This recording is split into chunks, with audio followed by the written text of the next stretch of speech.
Welkom bij de 15e uitzending van Beleef Kerkrade televisie. En verzint u zijn voor te gast bij Vie Kerkrade. Het prachtig zwembad, de sporthal, een hartstikke schoon hal met horeca. En voor jullie kallen natuurlijk over alles wat met Vie te maken had. En met de politiek is te gast, ambtenaren zijn te gast. Voor kallen met angelui die betrokken zijn bij grote projecten van het Vie-project, zoals de bibliotheek, Discovery. Kijk, had ik nog even verjassen. Voor kallen met de exploitant natuurlijk, want weer regelt het hij. Alle nu, wat zijn te kosten, wat kan er een keertje gelden, nu maar op. Dus, belied zitten, dit is de 15e uitzending van Beleef Kerkrade TV, Oes Vie.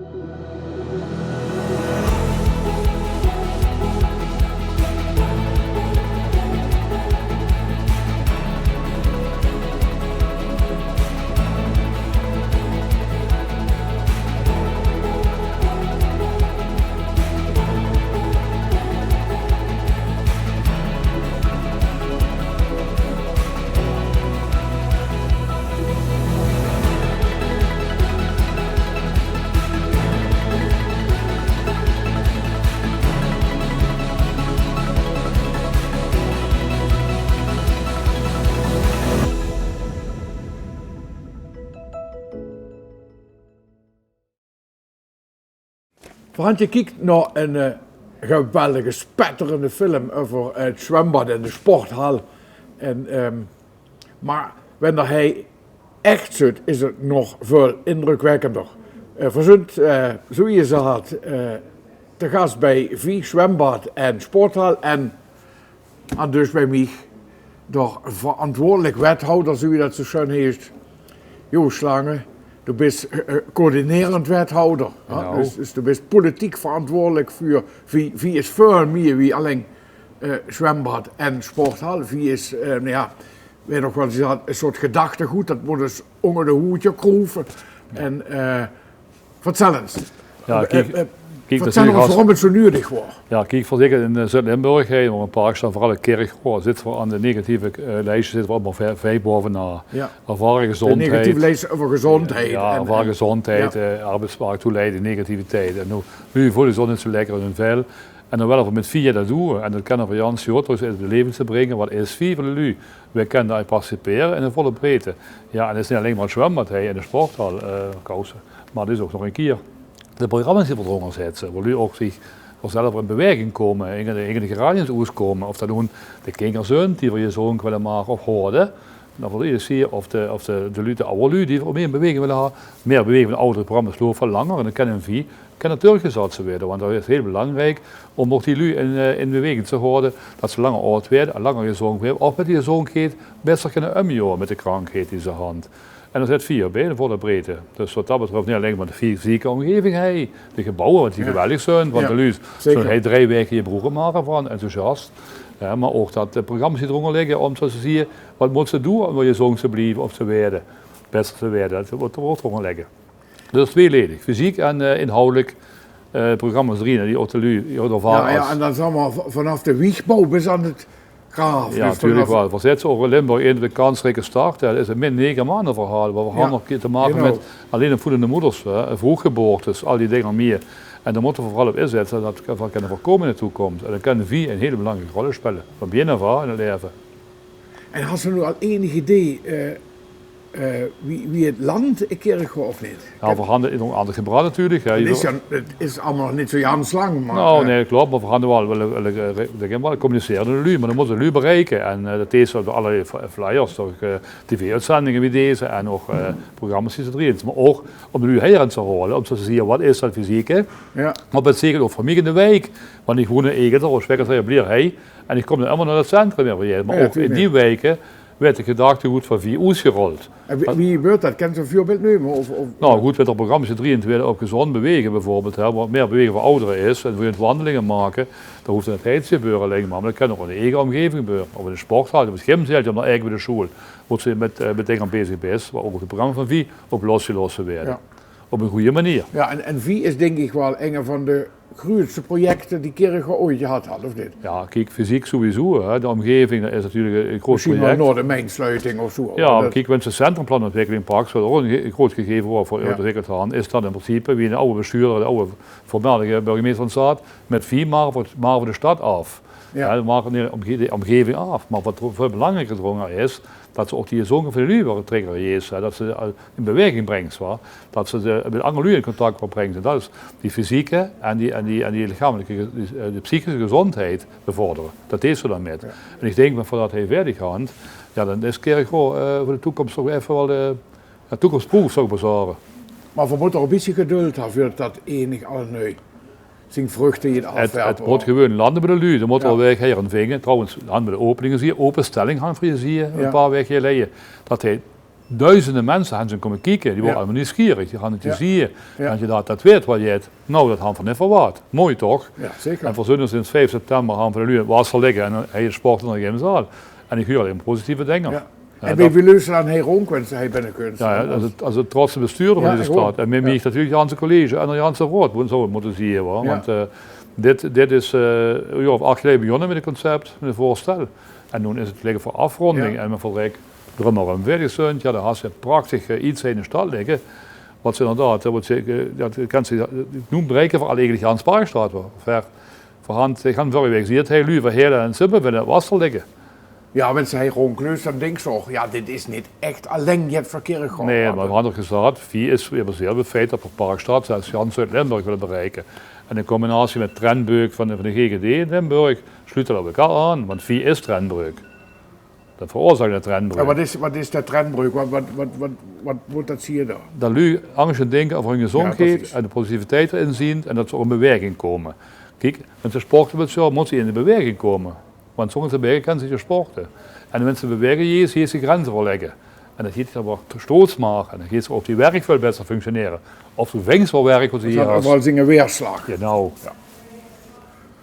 En had ze zelf een oorlog in het wasser gelegen? Nou, dit is even moeilijk. Ik zou het wel hier, jawel. Ja. De zwembox past nog, maar ik ga even aandoening aan mijn vos. Ja, dus dat moet genezen. Niet zo mee. En dat je het kunt, dan ben ik er eerst in het duikwacht, in het groesbad. Want natuurlijk is het wel bedoeld voor jeden rennen. Ja, eigenlijk wel. Of wenn ze beperkingen hebben, of wenn ze minder baby's, of jeden rennen kunnen. Die beginnen met de lui die functie beperkt zijn, gaan voor doelgroepenbad.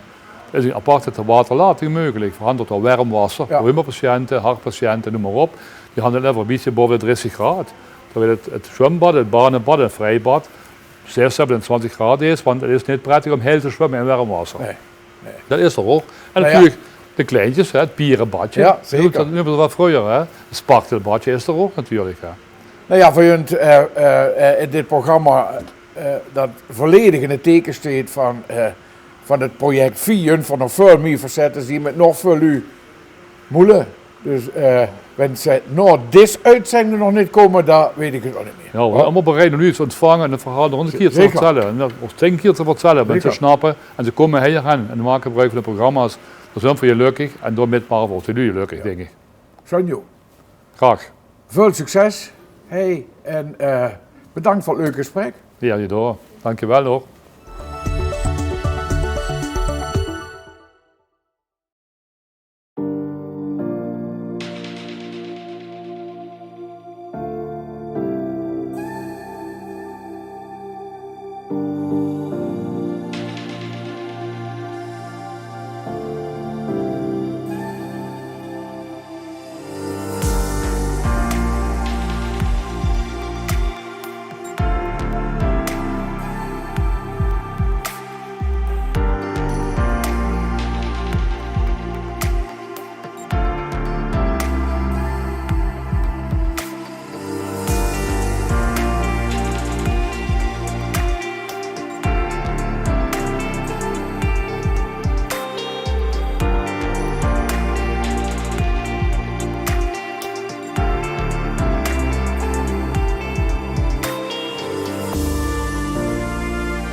De tweede gast van vanmiddag is Barry Jacobs van de gemeente Kerkhof, programmamanager.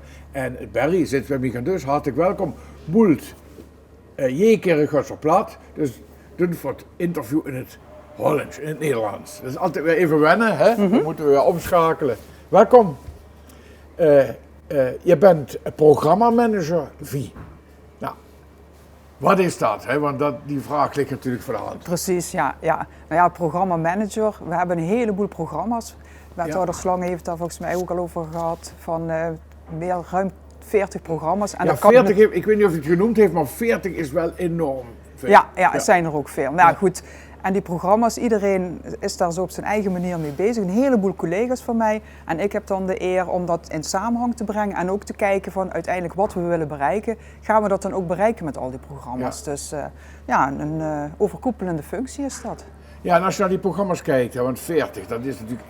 Nou ja, als je dat moet coördineren en moet regelen, is enorm veel. Welke lijnen zijn daarin uitgezet dan? Ja, klopt. Het zijn niet zomaar allemaal losse programma's. We hebben 3 programmalijnen bij Vie. Ja. En de eerste is gezonde jeugd. De tweede is vitaal ouder worden. En de derde is vitale wijken. En die hangen natuurlijk ook allemaal samen. Want waar het eigenlijk mee begint is dat we al programma's hebben van min 9 maanden tot eigenlijk de oudste inwoners. En wat we willen is dat iedereen kansrijk, dus met heel veel mogelijkheden kan opgroeien. Dat hij goed zelfstandig en vitaal kan leren, wonen, werken en beleven. En natuurlijk een vitale wijk waarin alle voorzieningen aanwezig zijn, zodat mensen vooral zelfstandig kunnen wonen. Kan je dat wat concreter maken? Zo met voorbeelden of zo. Wat is dan zo'n programma voor de jeugd? Bijvoorbeeld... Hoe krijgen we die vitale? Ja, en bijvoorbeeld een heel bekend programma waar ook heel veel kinderen meedoen is de Gezonde Basisschool van de Toekomst. Er zijn 2 scholen nou in Kerkrade. Dus de kinderen die blijven dan ook over op school. Die hebben extra activiteiten waar het gaat om vitaliteit en gezondheid. Maar bijvoorbeeld ook tussen de middag een gezonde lunch. Ja, en het wordt natuurlijk steeds belangrijker. En is natuurlijk ook een uitermate hot item vandaag de dag, dat eten en wat het kost en hoe krijgen we die kinderen aan het gezonde eten. Ja, en zien eten doet eten, dus dat is heel mooi als je dan wat kinderen eigenlijk normaal niet kennen of denken van en dan zien ze een ander kindje het wel eten en dan denken ze, dat ga ik ook eens proberen. Dus eigenlijk van kinds af aan al bekend mee worden. Ja, en dan moet je dat thuis ook gaan uitdragen als kind. Hè. Dat klinkt een beetje moeilijk, maar... Ja, en dan is het natuurlijk ook fijn dat er een aantal supermarkten zijn die meedoen en dan ook zorgen dat ze een Vie-schap hebben, hè, waar dan ook die voeding ligt. Dat het ook heel makkelijk is om die keuze te maken van net even dat tikje gezonder. Dus dat kind kan mee naar de supermarkt en zegt, dit hebben we op school geleerd. Hier uit dit schap moet je eten. Ja, of het ideaalplaatje dat ze zelf al zeggen van nee, ik wil liever dat, want dat was heel lekker en het is ook nog gezonder. Dus En als de oudere beroepsgroepen, hoe krijgen we die in de gang? Ja, we hebben natuurlijk andere programma's voor jeugd of jeugd bijvoorbeeld, tieners, die mogen dan zelf 2 sporten bij elkaar verzinnen. En het leuke daarin is, dat doen ze op VMBO Hols. 2 sporten bij elkaar, bijvoorbeeld trampoline, slagbal. Ik verzin het even. En dan, niemand heeft nog die sport gedaan, dus het is vooral heel erg leuk. En als iemand die zelf nog niet sport, die heeft dan ook niet zoiets van, die anderen kunnen dat al heel goed en ik kan dat nog niet, dus ik doe maar niet mee. Dus daarom is vooral dat heel veel plezier hebben samen voorop staat. En als je zelf iets mag bedenken, is het natuurlijk extra leuk om mee te kunnen doen. Ja, dus dan krijg je een andere dimensie in lessen lichamelijke opvoeding en zo. Ja, en dit is dan dat ze het ook nog na school doen. En na school, ja. Dus. En de oudere mensen, hè, want je hebt natuurlijk, Kerkrade is ook een wat oudere gemeente qua leeftijd. Hè? We hebben verschillende programma's. Er zijn natuurlijk ook, gezondheid is ook veel meer dan alleen maar dat er iemand niet ziek is. Hè? Zeker. Ja, gezondheid gaat ook over armoede en schulden, over eenzaamheid. Dus er lopen ook allemaal programma's. Gaat over mee kunnen doen in je omgeving, dus werk hebben of vrijwilligerswerk hebben. Dus dat zijn ook allemaal programma's.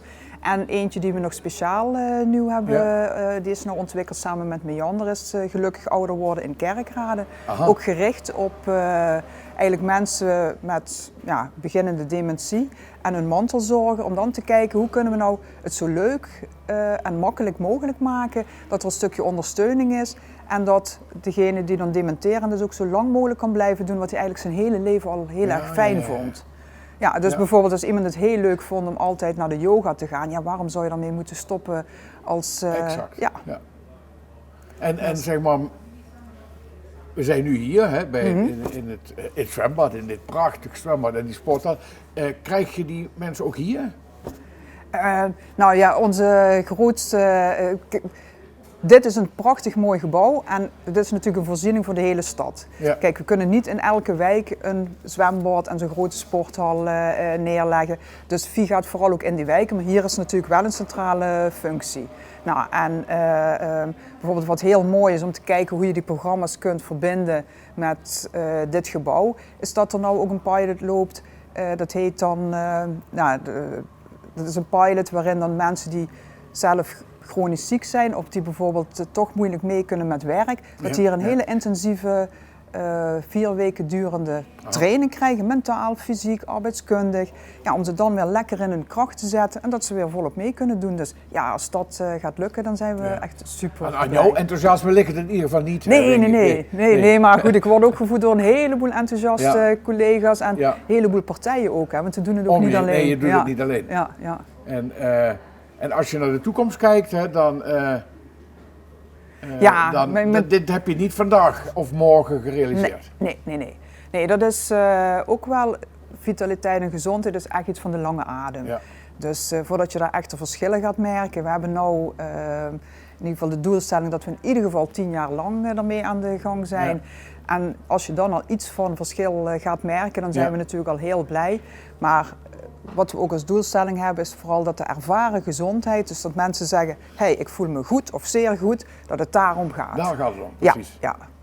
Dus en het ideaalplaatje is natuurlijk dat we uiteindelijk dan ook echt inlopen op die gezondheidsachterstand en dat we in Kerkrade niet meer in de verkeerde kant van die lijstje staan. Dat willen we niet. We willen naar de linkerkant van het lijstje. En daar gaan we het vandaag hebben we het in dit programma de hele middag over. Ja. Dus, heel veel dank voor het gesprek. Graag gedaan. Ja. Zie je dit bureau? Dat is het bureau van het nieuwe hoofd marketing en communicatie van gemeente Kerkrade. Er liggen mooie opdrachten op jou te wachten, want in Kerkrade is heel wat te beleven. Van de prijswinnende Gaia Zoo tot de Leisure Dome tot de botanische tuin. Met een rijke geschiedenis of juist Jans Modern. Een plek met innovatieve projecten, wie, Superlocal, Producerveld en tiny houses. Volle bedrijventerreinen en sfeervolle evenementen. Kerkrade doet er alles aan inwoners te ondersteunen op het gebied van gezondheid en vitaliteit. Zodat iedereen mee kan doen. Kerkrade leeft, het hart van de regio en ook midden in het groen. Het thuis van de Kerkradenaar. Iemand van niet zeuren, maar hard werken. Een tikkeltje eigenwijs, muzikaal en soms een beetje gek. Maar bovenal stoots op Kerkrade. Hoe jij die trots kunt vergroten? Dat vragen we even aan jouw toekomstige collega's. Door de blik te richten op de toekomst zonder het oog te verliezen voor het bijzondere verleden van deze stad. Door samen met collega's, partners en inwoners te werken aan betekenisvolle projecten. Met Believe Kerkrade vermarkten we onze stad. Maar dat willen we nog nadrukkelijker gaan doen vanuit marketing en communicatie. We zijn een enthousiast, energiek en creatief team. We houden van aanpakken. Van crisiscommunicatie tot evenementen. In Kerkrade is geen dag hetzelfde. Als jij van een uitdaging houdt, van verrassingen houdt, wellicht buiten de lijntjes wil kleuren en je niet begrensd wil voelen door hokjes denken, dan zijn wij naar jou op zoek. Wil jij met lef en ambitie deel gaan uitmaken van onze organisatie? Kijk dan op kerkrade.nl en solliciteer op deze uitdagende functie.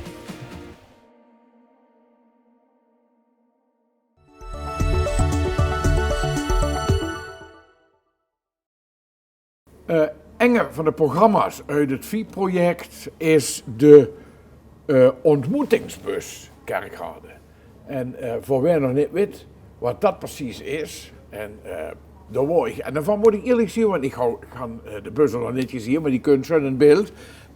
Han voor de nieuwste gast hij alt fixen voor het leger des Heils. En alles van oorsprong uit Gelderland en moet ook je Kurgensbad. Alt, welkom. Ja, ik voel me ook welkom. Ja, jij werkt bij het leger des Heils. Ja. En de ontmoetingsbus wordt door jou bemand, zeg maar. Ja, onder andere, samen met een aantal collega's. De ontmoetingsbus is eigenlijk een vroegere SRV-wagen waar de mensen boodschappen kochten. Ja. Die hebben we van binnen helemaal leeggehaald en daar hebben we een huiskamer van gemaakt. Dus het is eigenlijk ook letterlijk, zeg maar. Het is een mobiele huiskamer. Dus je kunt er koffie drinken, er is een keukentje, er is een toilet. Het is een soort hele grote camper. En een bankstelletje en een... Ja, alleen nog geen bed. Dus, nog, zeg je? Of nee, is dat wel de bedoeling? Nee, dat gaat niet komen. Nee. En die rijdt door de wijken? Ja. Hier in onze stad? De gedachte is eigenlijk dat er heel veel mensen zijn die zich alleen voelen. Ja. 1 op de 4 Nederlanders geeft aan zich regelmatig eenzaam te voelen. En 1 op de 10 Nederlanders zegt ik ben heel erg eenzaam. Ja. Dus het is een groot probleem. Dat is een groot probleem. 1,7 miljoen mensen is dat. En een grote zorg. Ja. Nu is de vraag van, zijn er dan plekken waar ze naartoe kunnen? Die zijn er. Hè. Er zijn heel veel buurtsteunpunten, huiskamers van de buurt, inloophuizen. Maar hoe kan het dan dat die ze niet vol zitten? Ja. Ja. En het probleem is, denk ik, of denken wij, het antwoord is? Dat de mensen niet over de drempel durven te komen. Dus de gedachte van omdat je daarmee ook weer laat zien dat je... Ja, en je komt op een vreemde plek, ga daar maar eens heen. Ja. Dus onze gedachte was van als je nou de mensen gaat opzoeken waar ze wonen, bij de voordeur parkeren en zeggen van kom je bij ons een kopje koffie drinken, dan is de afstand kleiner. Ja. En ga je dan aanbellen of gaat er zo'n bellers? De SRV-wagen kwam vroeger met een grote bel. Ja, soms, we hebben zo'n enorme tutor, die mag natuurlijk geluid worden, maar we willen ook geen overlast veroorzaken. Dus wat we doen is dat we de dag ervoor folders, flyers door de deur van mensen doen en zeggen kom morgen een kopje koffie drinken. Ja. En komen ze? Nou ja, dat is natuurlijk de uitdaging. We zijn nu zo'n 2 maanden actief in Kerkrade. Het is een samenwerkingsverband met de gemeente Kerkrade. We zijn heel blij dat de gemeente subsidie heeft gegeven om dit project tot stand te kunnen brengen. Ik moet zeggen, de eerste resultaten zijn boven onze verwachting. Omdat je hebt in zo'n bus ongeveer 8 plekken waar mensen kunnen zitten. En we zien dat dagelijks komen tussen de 15 en 25, of wekelijks, tussen de 15 en 25 mensen. En we zijn nu 2 dagen actief. Dus je hebt eigenlijk per keer heb je ongeveer soms 5 tot 10 mensen die de bus bezoeken. Dat is heel behoorlijk. Dat is heel behoorlijk, daar zijn we heel blij mee. Afgelopen woensdag bijvoorbeeld waren we in Eigelshoven. Ja. 's morgens 10 mensen, 's middags waren we in Roddukeveld, 8 mensen. Ja, dat is toch heel fijn. Ja. En die komen een kopje koffie drinken en een praatje maken. Met elkaar contact leggen, met jullie. Een pastoor uit Rolduc die zei ooit eens tegen mij, en dat vond ik mooi. Hij zei in het goede boek, in de Bijbel, daar staat dat God zegt, de schepper van hemel en aarde, het is niet goed dat de mens alleen zij. Nee. En toen maakte hij iemand die bij hem paste. En toen dacht ik van dat is eigenlijk ook wat wij zien. Mens is een sociaal wezen. Hè. U en ik, jij en ik, we zijn allebei mensen die behoefte hebben aan contact met medemensen. Zeker. Uitzonderingen daar gelaten. En dat is het mooie wat je ook in zo'n bus ziet, is dat mensen elkaar ontmoeten, kennis maken, ook privé dan bij elkaar op bezoek gaan. Ja. En wat mensen doen van het een komt het ander. Van het een komt het ander. Ja, we hebben mensen die elkaar helpen met verhuizingen, tips en adviezen geven, hoe je met energie kunt omgaan. Als mensen vragen hebben over een uitkering, dan helpen mensen elkaar of de weg naar de voedselbank. Of je kan ze verwijzen, hè, want jullie weten er meer van dan. Ja, maar het mooie is dat de mensen samen ook elkaar verwijzen. En dat als ik iets zeg van ga daar naartoe, heeft dat minder waarde dan wanneer een medeburger uit dezelfde straat, ja, hè, met dezelfde problematiek zegt van ga daar of ga daar. Ja. Ja. En hoe komt dat nu? Hoe komt die link dan met het Leger des Heils? Ja, ik weet wel ongeveer wat het Leger des Heils doet, maar hier, zeg maar in Kerkrade merken er niet zo heel veel van. Hè? Ik kom gewoon zelf naar Randstad, daar zie je veel meer van het Leger des Heils. Ja. En hoe komt die link nu? Hoe is dat? Nou, wij willen juist heel graag nieuwe ideeën, samenwerking zoeken met bijvoorbeeld de gemeente of andere organisaties, om op een nieuwe manier de samenleving te bereiken. Ja. Als de samenleving niet naar ons toe komt, dan gaan wij naar de samenleving toe. En dat is eigenlijk, de bus is eigenlijk een nieuwe manier om het contact met de mensen te hebben. En ja, op de een of andere bijzondere manier komen we dan in Kerkrade terecht. Zo zijn we ook actief in Heerlen, in Geleen, dus Roermond, Maastricht. Ja, eigenlijk, mijn droom is dat er in elke stad zo'n initiatief is. En dan gaat het niet om het Leger des Heils, want dat is helemaal niet belangrijk. Hè. Dat is maar een middel om een doel te bereiken. Ja. Maar dat er eigenlijk, het liefst zou ik nog hebben dat er in elke straat één van de huizen zich openstelt om een buurtsteunpunt te zijn. Zodat er eigenlijk armoede ook, maar eenzaamheid wordt uitgebannen uit Nederland. Want we zijn met 17 miljoen mensen in zo'n klein stukje aarde, zo'n kleine wereld. Ja, precies. Het zou toch moeten mogelijk zijn om elkaar in het oog te houden. Ja, dat is een heel mooi streven en daar kan dit project weer bij helpen. Het past heel mooi in de viergedachte, dus van daaruit dat onze bus er ook van de buitenkant ook een visitekaartje is voor Vie. Ja. En ook de kenmerken heeft van Kerkrade. Ja. En we vinden het een voorrecht om hier in Kerkrade te zijn. Nou, heel mooi werk. En ik kom koffie drinken als het een keer langskomt. De koffie is gratis. De koffie is gratis. En je mag je hart luchten. Je mag vrolijke dingen delen. Je mag verdrietige dingen delen. We willen er gewoon zijn voor onze medemens. Nou, hopelijk snel tot ziens. In de bus. Dames en heren. Dank voor het gesprek. Ja, graag gedaan.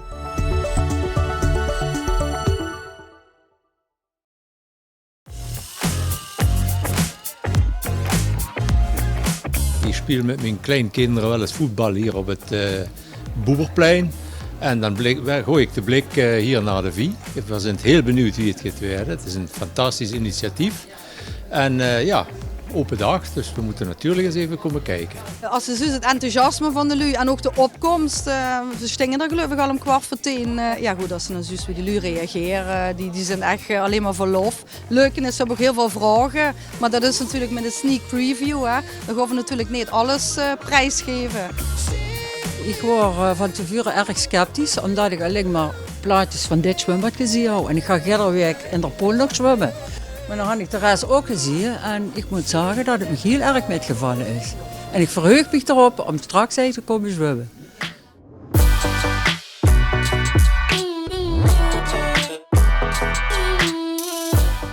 Ja, dit is een ganz belangrijke ontwikkeling voor Kerkrade. Ik maak allemaal een beetje de vergelijking met de Hub, het theater. Dat is ook een paar jaar, best wel het jaren geleden gebouwd. Wat ze ziet is door die schöne omgeving dat veel meer naar de bibliotheek kunt en veel meer naar het theater. Dan ik dat daar even vergelijken met over Heijsten, het gebouw van Vie, dan ben ik ervan overtuigd dat zo'n schoon gebouw de lui nog meer uitnodigt om te komen sporten, om te bewegen.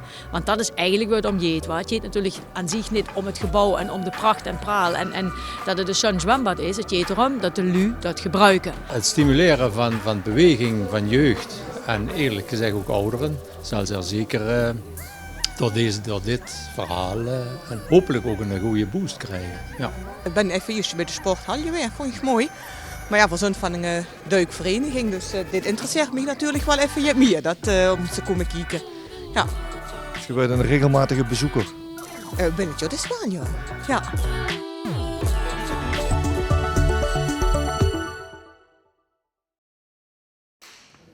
Ja, we zullen nog bij het terugkerend item en dat is de evenementenkalender van oktober. Wat is allemaal te doen in Kerkrade? En ik ga Elise even voor lezen. En dan lees ik dat het oktober is de maand van de geschiedenis. Dus diverse lezingen in de Hub. Onder andere 5 oktober om 7 uur over de bokkenrijders. De 18 oktober om 2 uur gaat het over de evacuatie van Kerkrade in de Tweede Wereldoorlog.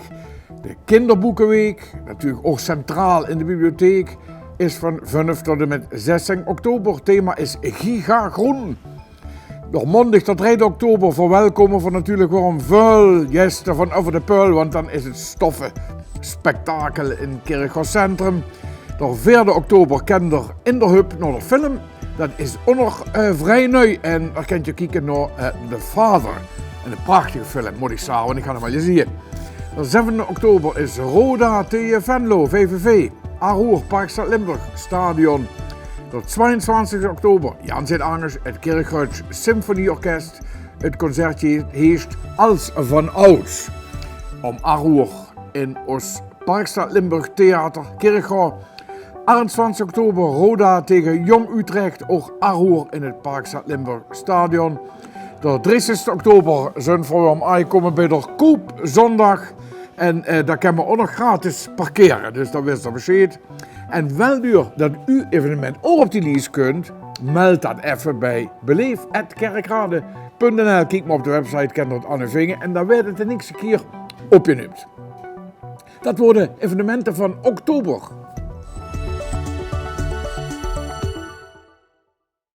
Maarten Schrooijen is de volgende gast. En Maarten Schrooijen is van Optisport. En we hebben daar gevraagd, wat is Optisport? Nou, Optisport is de exploitant van VI. Van het zwembad, de sporthal. En de Maarten is van Vlaanderen. En dat betekent dat van geen plat kennen moeilijk, maar Nederlands of Vlaams. Maarten, van harte welkom. Dank u wel. En wat is topsport? Topsport, Optisport. Natuurlijk niet voor niks. Zoals u zei, inderdaad, Optisport is exploitant. Ja. We zijn marktleider en specialist in de uitbating van vooral sportieve infrastructuren. Ja. Dat zowel publieke voorzieningen als private voorzieningen uitbaat. Dus bij publieke voorzieningen mag je inderdaad denken aan zwembaden, schaatsbanen, sporthallen, gymzalen. Private voorzieningen zijn bijvoorbeeld fitnesscentra's, die de sport ook uitbaat. En dus in dit geval, de gemeente Kerkrade heeft dit uitbesteed aan jullie? Klopt, ja. Dus we hebben een exploitatie voor 10 jaar, mogen wij dit prachtig pand exploiteren. Nou, daar zijn we op 5 september mee gestart. En daar gaan we nog 10 jaar eigenlijk vol gas mee verder. Nou, dat klinkt heel ambitieus en goed. En nou ja, we zijn een maand verder. Hoe kijk je op die maand terug? Het was een pittige maand natuurlijk. Een opstart is altijd moeilijk en niet alles loopt zoals gepland of zoals we gehoopt hadden. Maar we werken wel iedere dag heel hard om te zorgen dat de kerkradenaren hier lekker kunnen komen sporten. Want dat is ook onze missie, we willen mensen in beweging brengen. En daar zijn we dagelijks hard mee bezig. Dus ik hoop dat we snel de kinderziektes ook eruit hebben gekregen en dat we iedereen eigenlijk probleemloos kunnen laten zwemmen. Maar dat kan ook niet anders natuurlijk. Hè, Nee, inderdaad. Dat je het niet tegenkomt. Nee, inderdaad. Ik ben er net doorheen gelopen. Hè.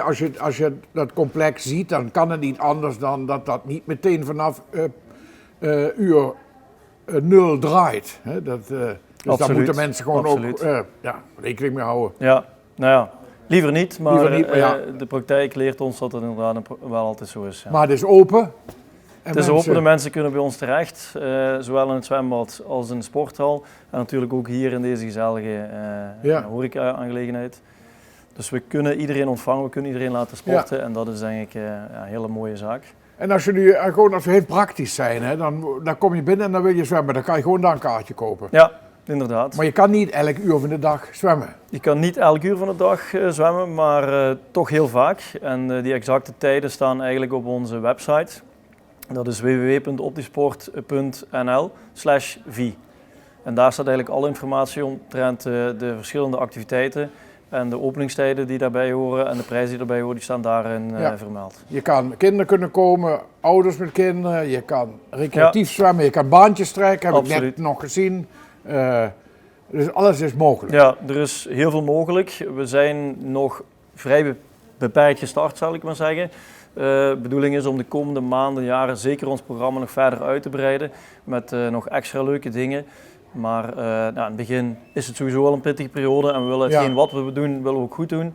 Dus vandaar dat die uitbreidingen die komen er nog aan. Ja. Alleen maar leuke dingen. Dus ik zou zeggen aan de kijkers. Ja, kijk vooral ook op de site. Daar communiceren wij al die nieuwigheden die er nog aankomen. En dan heeft men eigenlijk ook altijd de laatste nieuwe informatie. Ja, en wat betaal je dan voor een dagje zwemmen? Ja, mensen horen nu allemaal piepjes, maar dat is omdat de kassa werkt en de toegangspoortjes werken.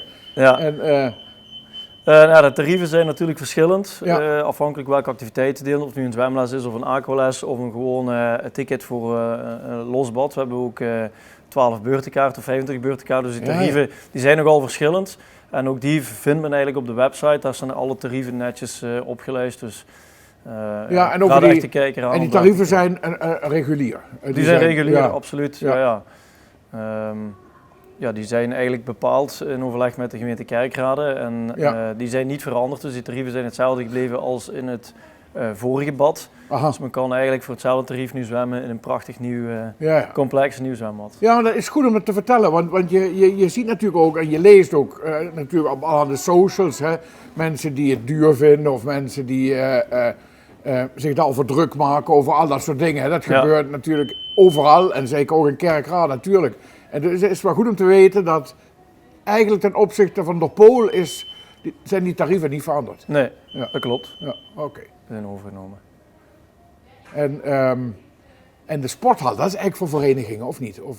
Ja, verenigingen en scholen. Dus we hebben 1 school die daar 2 keer per week komt sporten overdag. Daarnaast gebruikt de clubs, of verschillende clubs, de sporthal. En dat is meestal in de avonduren. En als derde partij hebben we eigenlijk een stichting REA, die eigenlijk de sporthal gebruikt voor revalidatie van langdurig zieken. Die eigenlijk hier ook nu gevestigd is in dit sportcentrum. En die dagelijks dan eigenlijk met die personen ook in de ochtend gebruik maken van de sporthal om op een actieve manier te revalideren.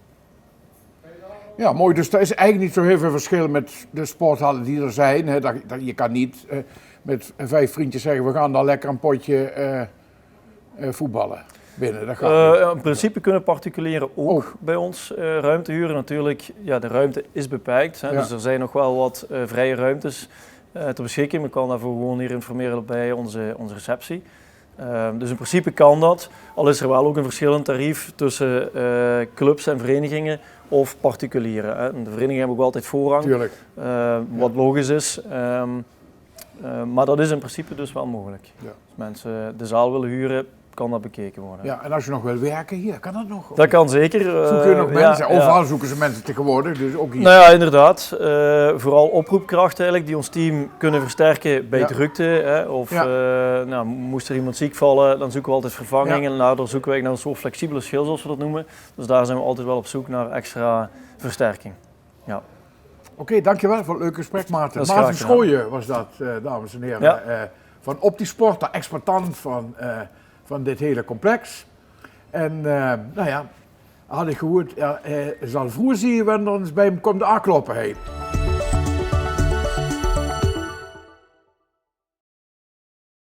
Hallo, welkom allemaal. Jullie mogen allemaal jullie armen spreiden en dan gaan we allemaal bewegen. Papa's en mama's doen ook mee. En alle kinderen.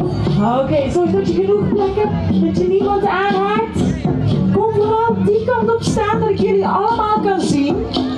Oké, gaan we bewegen. En stap, stap en terug. Terug en stap, stap en terug. Terug met arm. We gaan samen de toren van Gaia openen. Dat doen we door zo meteen hier naar boven te gaan. Ik heb gezien die warming-up, dat ging aardig goed, dus ik denk dat iedereen er ook echt klaar voor is.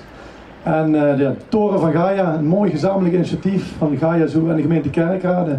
Omdat we vanuit grote hoogte willen laten zien wat er zoal nog meer te beleven valt in Kerkrade. Dat is een heleboel, dat gaan jullie zien. En daarnaast is het natuurlijk ook heel goed om te bewegen. Dat is ontzettend gezond, dus warming-up hebben jullie gehad. En ik hoop dat jullie straks hem gaan beklimmen, maar zeer zeker ook nog een keer hier terugkomen. Ja, zoals gezegd, een heel bijzonder moment vandaag. Ik zie dan ook hier en daar wat maskers, giraffenmaskers. En weten jullie waarom dat giraffenmaskers zijn en geen leeuwenmaskers? Jij weet dat. Omdat 3 giraffen zo hoog als die toren is. Dat is helemaal goed. Dus jij gaat zo meteen als eerste met ons mee. Waarom eigenlijk deze toren? Die vraag die werd me dan straks gesteld.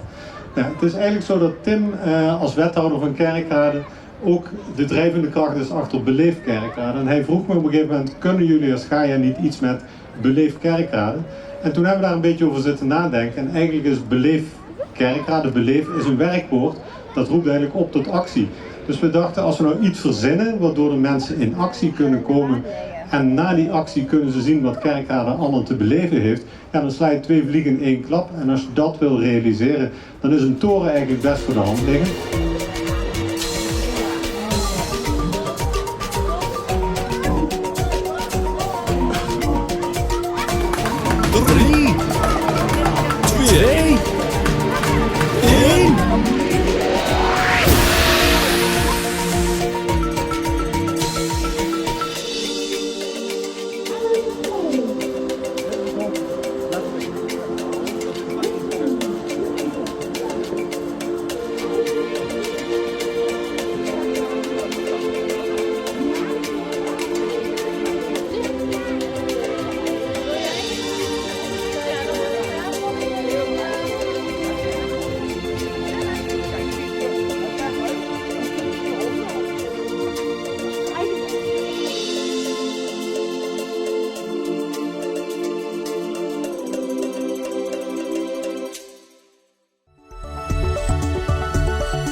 Nou, dat wordt dus de film van onze verein, verzint de Poolduikers.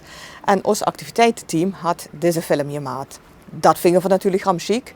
En ik ben Iris Offermans en ik ben de voorzitter van de Poolduikers. De Poolduikers zijn begonnen in 1982. De Manfred had onze verein gestiftet. Hij zit er nog allemaal erbij, zwemt schon met op de maandagavond met onze training en op de zondagmorgen natuurlijk ook. Als verein, wat doen we? Nou, voor wel jansig jaar midden kunnen duiken. Dat is natuurlijk in de winter meer een deeltje koud voor de meeste lui. In de zomer duiken we dus het duikser. Hierom, dat kan in Panheel, dat kan in Lagombe, dat kan in Sprimont of Vurenaar Betuutsch zijn vooral te vinden. Wat doen we dan? Gemütlich met een duik maken. Dan hoor je het Noormoelen. Ja, dat huurt er ook bij. En vervolgens zijn we op de oven op de maandagavond om te trainen. Want we moeten natuurlijk toch weten, wie jeet dat? Ja, wie kan ze onder water zo goed mogelijk loof holen, maar vooral ook, wanneer het passeert, wat moet ik dat doen, ohne dat ik in paniek raak en trotzdem dan op een jouw manier boven kom, zowel ik, als ook mijn buddy waarmee ik dan aan duiken ben. En dat oefenen vuur hij op de maandagavond als volwassene, 14 plus noemen we dat dan. En op de vrijdagavond doen de kinderen dat tussen 8 en 14 jaar. Nou, wat doen we door het jaar heen? We maken een jaaragenda en we gaan de Jan Chic O-team, een activiteitenteam, die organiseert van alles. Zo wat we nu de komende tijdje toe, we gaan in november, 5 november, gaan voor een Halloween-duik. Dan weet hij dat Janse zwembad Jans verduistert. En dan Junfer met Janse kleine gloeistaafjes het wasser in. En in het wasser lunt dan botjes van skeletten en zo. En dan moet dan een puzzel bij je maat worden. Is allemaal een activiteit die voor allerlei Jans chic vinden. Voor Jun bijvoorbeeld ook ben het nu niet kouder weet. Jun voor een keer in Todi duiken. Dat is hij trigger van de grens in België. Is schön, is warm van binnen en dan kunnen we er ook in. En niks jaar bijvoorbeeld gaan we natuurlijk met oud op nieuw en nieuwjaar doen we een keer met oliebollen enzovoort. Maar voor je nog naar Naturagard, dat doen we ook met de verein. Prachtige plaats om te duiken. En wenn natuurlijk de partners meetwellen, of de ouderen van de kinderen, om schön rond te kijken, kan dat ook. Want dat is een ganse grote botanische tuin. En het jaar gaan voor Zeeland weekend. Dat doen we met de jenny van de verein die dat willen in Zeeland duiken. Lekker barbecue erbij, weekendje voet, allemaal gemütlich. En met de kinderen doen we een jeugdduik, meestal ook hierom. Waarbij we natuurlijk wel kijken, want de kinderen mogen niet zo jansig diep hebben, een meter of 3 met de kinderen toch onder wasser kunnen laten zien. Wat allerlei door zwemt en rond zit. Dat is zo'n beetje wat vuur in de Jansjaar doen.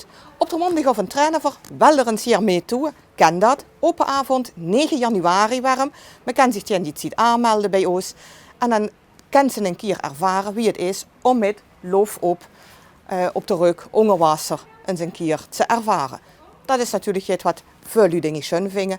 Andere keren trainen we op de maandagavond als volwassenen van half 8 bis half 10. Of voor eng stond echt training. De rest is vrij zwemmen. En op de vrijdagavond trainen voor de jeugd. Nou ja, verstond hij nu onge natuurlijk wat. En we zijn de poolduikers en we zijn van der Pool. Ze komen naar dat chique vie. Ramchique locatie aan voor hij.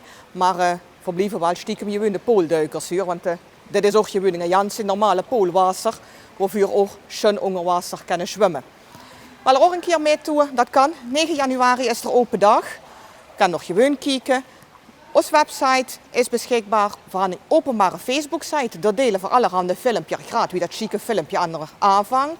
Daar kan er natuurlijk hier op kijken. Kan er ook meer informatie van ons krijgen. Wel er ons mailen. Of dat kan bestuur@poolduikers.nl. Dankjewel.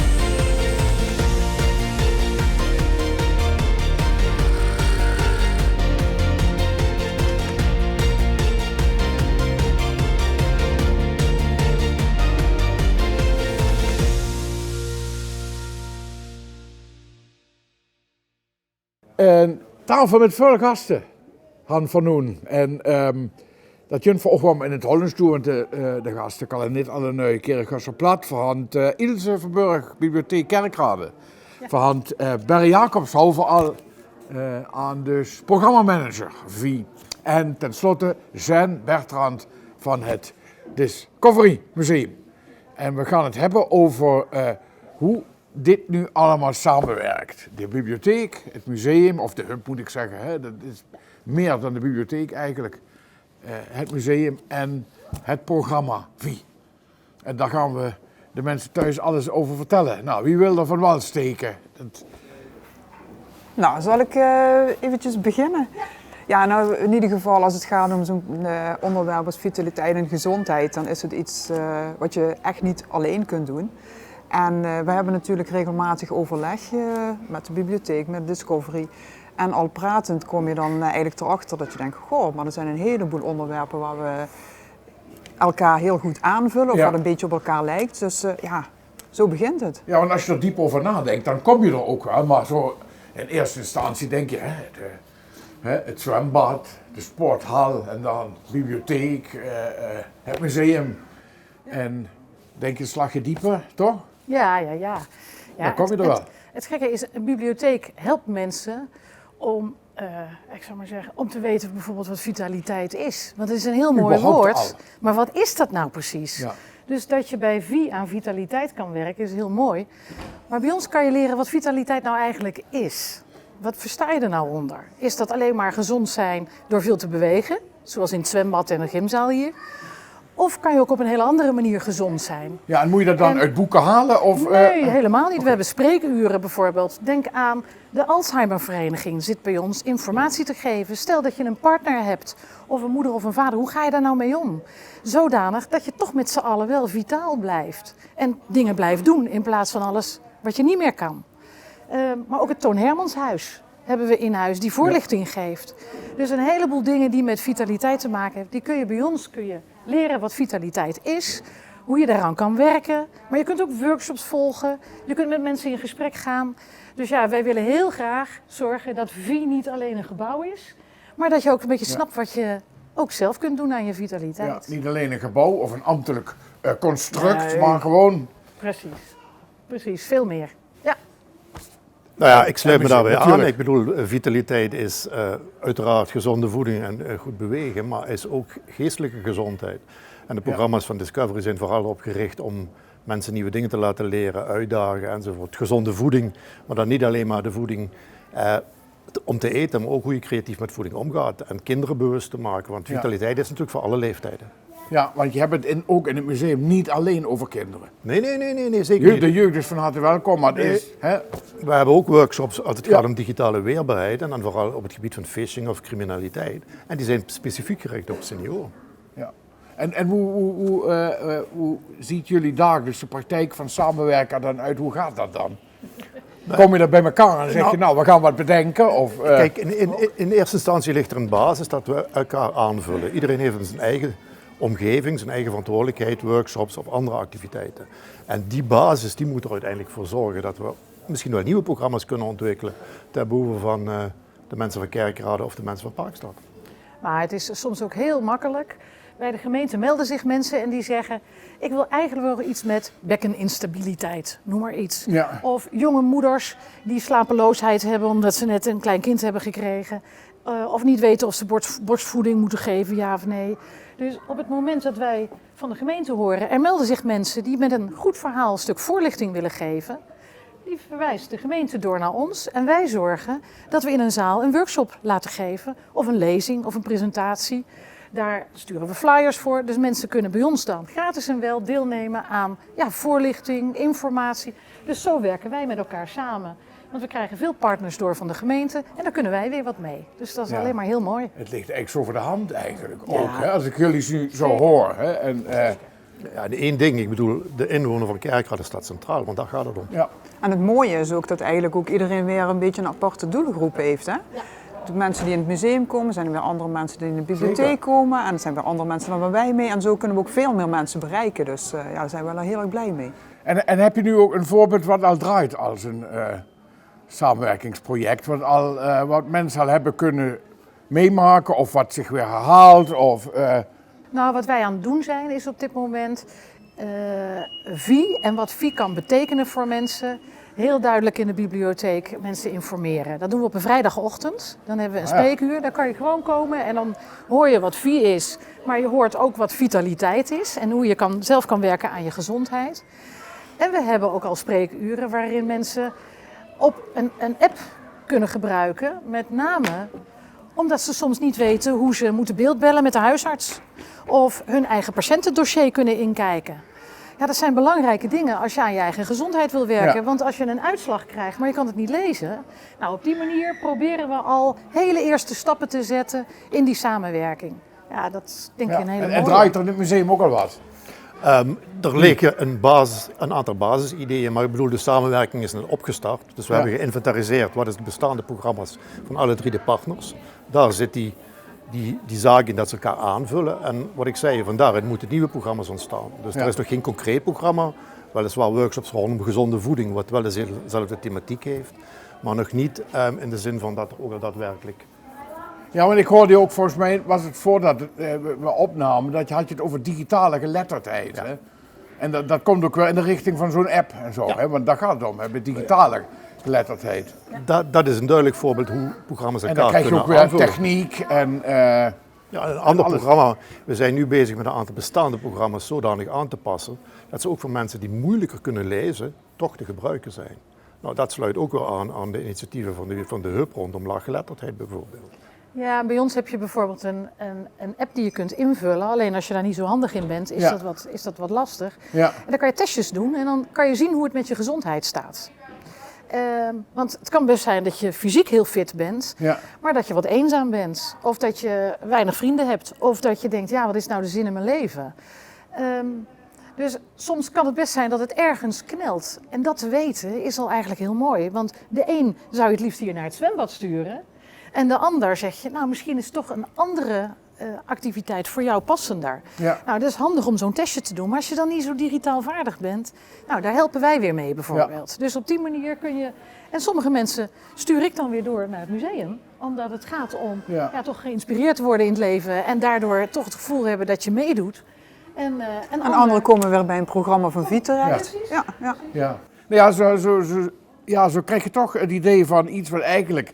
In het begin denk je nog, ja, waar gaat dit over? Hè? Dan gaat het naar heel concreet. Hè?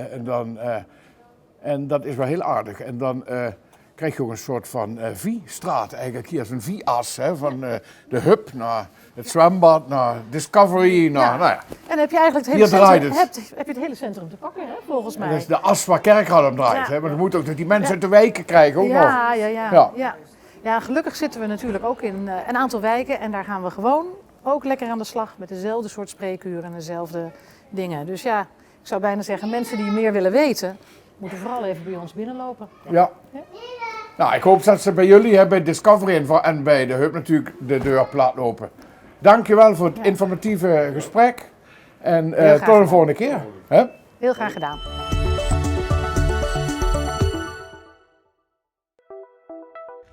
Wir sind die Räuber.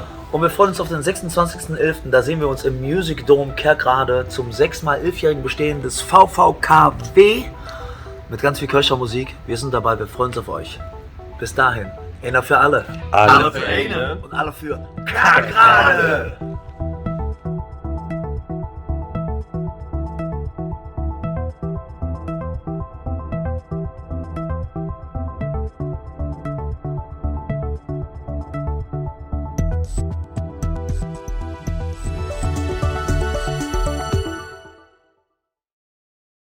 De laatste gast van vanmiddag is Raf Steins. Raf, gemeentesecretaris van Kerkrade en projectdirecteur van Vie, van het zwembad en van de sporthal. Versteund aan duur, wenn ze er zo op de grond kijken, het weer is niet al te best, maar... Ja, wat zie je Suus? Ja. Uniek. In het midden van een stad, zo'n complex, een zwembad, een sporthal. Ja. Prachtig openbare ruimte, er wordt nog gewerkt. Maar dat wordt hier straks een printje waar iedereen keer naartoe komt. Niet alleen om te zwemmen en te sporten, maar ook om rond te lopen, te spazieren, wie we dat die zeggen. Ik heb gans gehad. En die gebouwen voet of wat kunnen Nee, die blijven nog. Die blijven, maar dat wordt gans aangepast. Dan kunnen we dezelfde huisstijl als het Vie gebeuren. Ja. Dat die straks een complex komt, waarbij inderdaad, zoals ze zegt, daar vind ik niks meer. Nou, dat is het heel erg benieuwd, maar dames en heren, Ejang is in ieder geval heel indrukwekkend. En de Raf je dus rondleiden door het zwembad en de sporthal. Raf stond in de ontvangsthal, de uitnodigende ingang, zou ik wel zeggen, van het zwembad en de sporthal van het Vie-centrum. En wat zien we voor? Ja, zeker maar. Ja, het chic wat ze zus. Ik kreeg meteen als ze binnenkomt, kreeg ze warm gevoel. Althans, ik heb dat.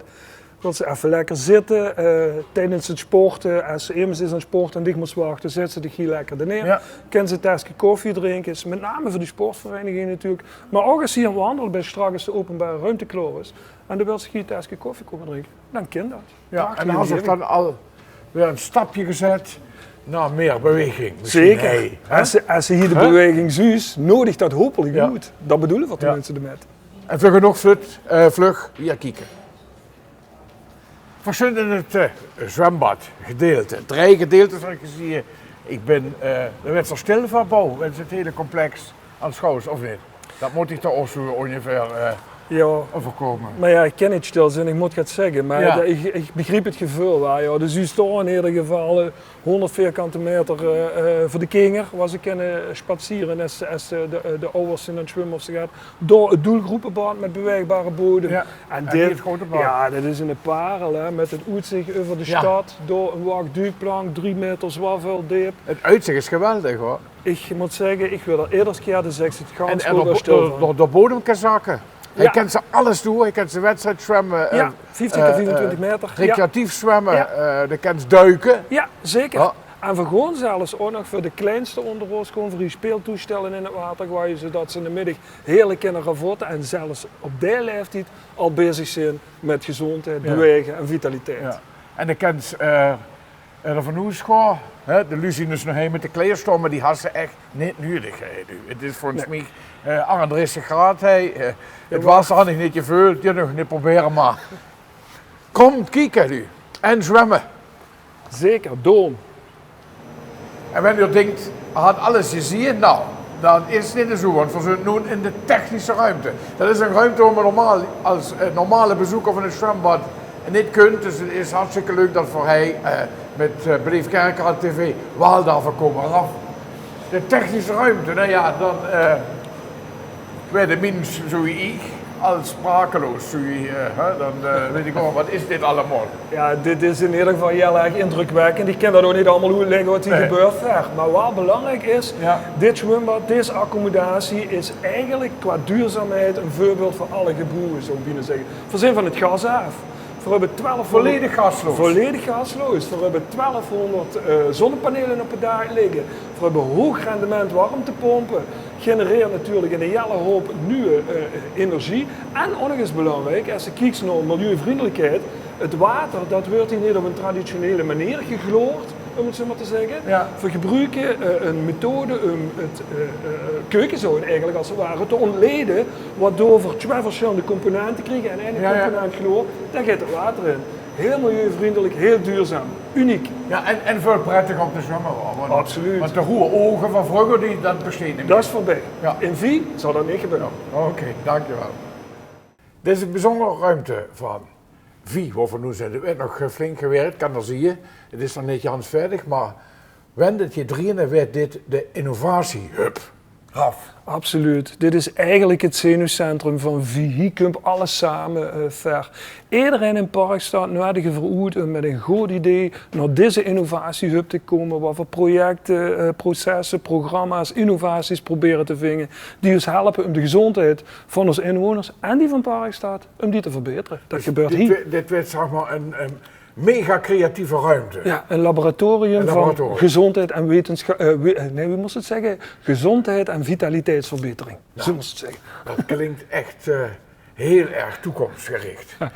Nou ja. Er zit nog een prachtig kunstwerk. Dat had misschien niks met zwembad te maken, maar toch liet het zien wat voor als mensen aan met het brein kennen. En dat je het voor hij inzetten in de innovatiehub. Gewoon niet beter kunnen zeggen. De sporthal, het laatste onderdeel van de rondleiding, beste dames en heren. En wanneer denkt, wat een geweldig goede hal, dan moet u in positieve zin teleurstellen, want het is nog maar de helft. Want wat er straks misschien ziet, is dat hing het scherm, wat aan die kant is en niet in beeld doen, door ligt nog zo'n hal. Dus die hal kan gedeeld werden. Het is immens. Toch? Ja, absoluut. Ja. En dit moet eigenlijk gewoon een walhalla zijn voor onze sportverenigingen. Want als ze zo'n halshuis dat nou goed om te gaan rennen, te voetballen, te volleyen, weet ik veel wat.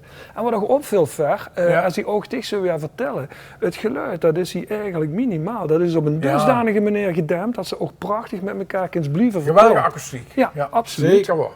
En kind van nun ook echte wedstrijden heeft. Zeker. Ik nodig die goed om samen met mijn wedstrijdje te gaan voetballen nu.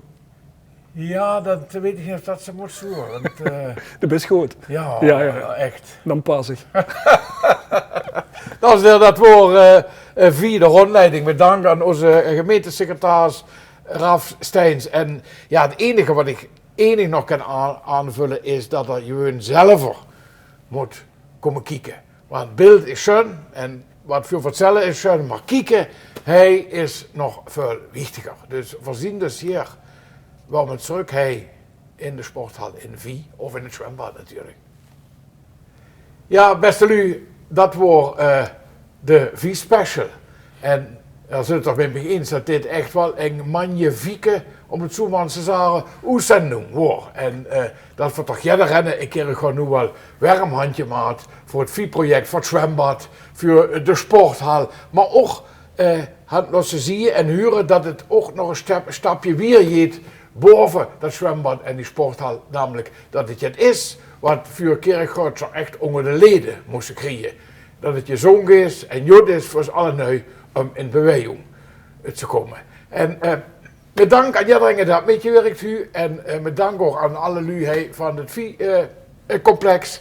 En de volgende uitzending steekt u al om je plant. Die is er, kijk even voor de zekerheid, de 6e november. En die kunt, dames en heren, van het Vastelovensmuseum. Ik moet zeggen, daar ben ik gans benieuwd, want ik wist enig niks van Vastelovend. Hier, dus in het Vastelovensmuseum.